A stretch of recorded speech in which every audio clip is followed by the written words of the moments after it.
Okay, before the video officially starts, there's something I feel the need to point out. There is a character in this game called Amita. However, in the video, I keep calling her Amira. This is entirely my fault. I'm just fucking stupid and misspelled her name, which led to me misspelling it for the entirety of the script. Instead of scrapping the whole recording and just redoing it, I decided to keep it because I was legitimately happy with how this came out. So yeah, just felt the need to point out that little minor annoyance.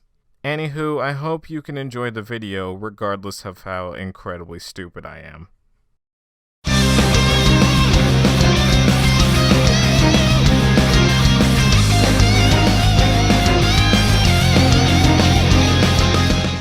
Released in America on November 18th, 2014, Far Cry 4 was the return to the normal open-world action-adventure gameplay after Far Cry 3 Blood Dragon went Saints Row on us for about 5 hours. Now, you might be wondering why I'm talking about the 4th entry in this franchise when there's at least 3 other games I should be talking about first.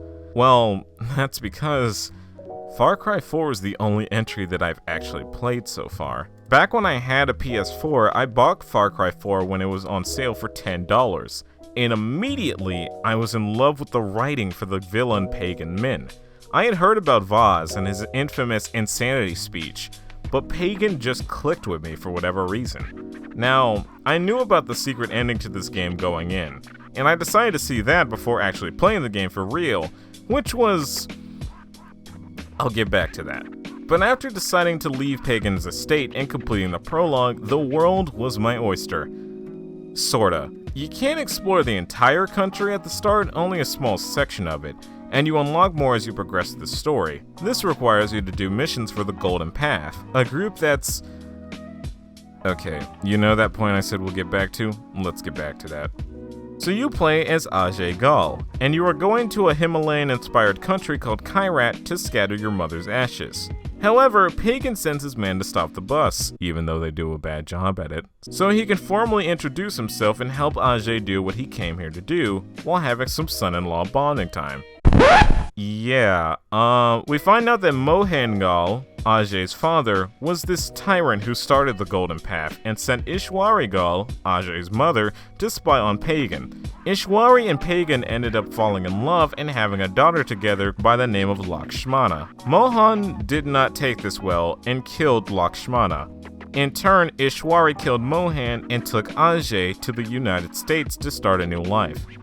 Pagan did not take this well, and stayed a dictator instead of leaning towards a peace treaty like he was when him and Ishwari were together. With all that behind him and you back in your native country, Pagan clears up his schedule and just wants to spend time with the last bit of family he has left.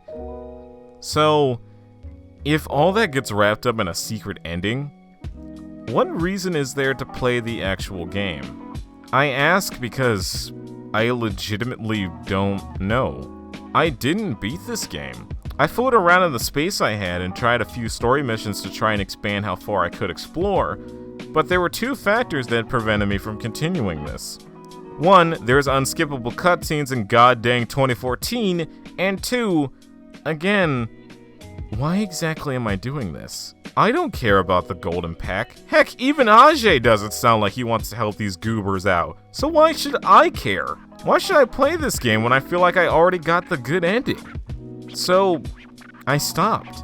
After getting my fill of climbing up towers, shooting people, and hunting animals, I felt no need or want to continue playing the game.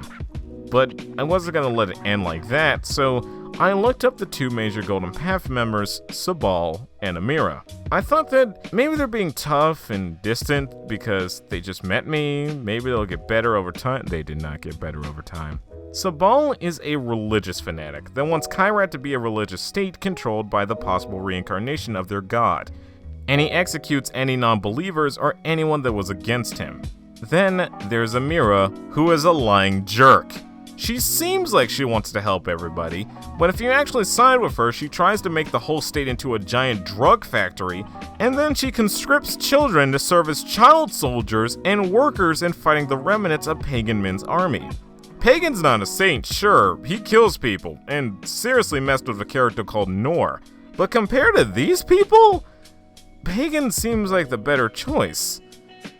You know, you know what's funny? At the end of the game, you can spare Pagan, and much like the secret ending, he tells you about your family and lets you scatter your mother's ashes. But this time with added context and him leaving while passing the torch on to you. It's basically the same ending, but things are less happy this time around. It was at this point that, thematically, I had absolutely no reason to play through the game's story. This isn't to say that the game is bad by any means, but you get it. I'm just repeating myself at this point.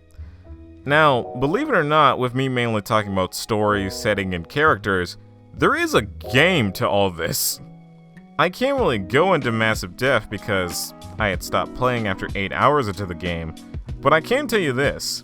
Far Cry 4, as stated back in the beginning of this video, is an open-world action-adventure game where you roam around Kyrat with a knife and various guns at your disposal. Being an open-world game, you can do side quests or proceed with the main story, but you can also explore and just fool around, hoofing into new villages, driving around, getting in flying machines, and riding on top of elephants. Heck yeah! During your time with the game, you will gain experience points by completing missions and defeating enemies. After gaining enough experience points, you will level up and gain skill points to be used in your skill trees. You have 2 of these, one representing physical abilities called the Tiger, and one representing defensive abilities called the Elephant. Speaking of tigers and elephants, the world of Kyrat is teeming with wildlife of all shapes and sizes. Hunting animals not only makes PETA twinge in anger and fear, it also gives you hides that you can use to upgrade your pouches and belts, giving you more space to hold pretty much everything. You can find out where villages and certain animals are on your map, but you won't be able to see anything while you're in an area you don't control. So you must climb up top these bell towers and hijack the radio signal being broadcast. That clears up the fog on your map and gives you all the information you need in that patch of Kyrat. That's really all I can say. There's multiplayer, DLC, and apparently an arena, but I never experienced these things, so I don't feel I can really talk about them. As it stands, Far Cry 4 is a perfectly fun and enjoyable game, but it stands as one of the few games I ended up putting down after feeling that playing the game was pointless.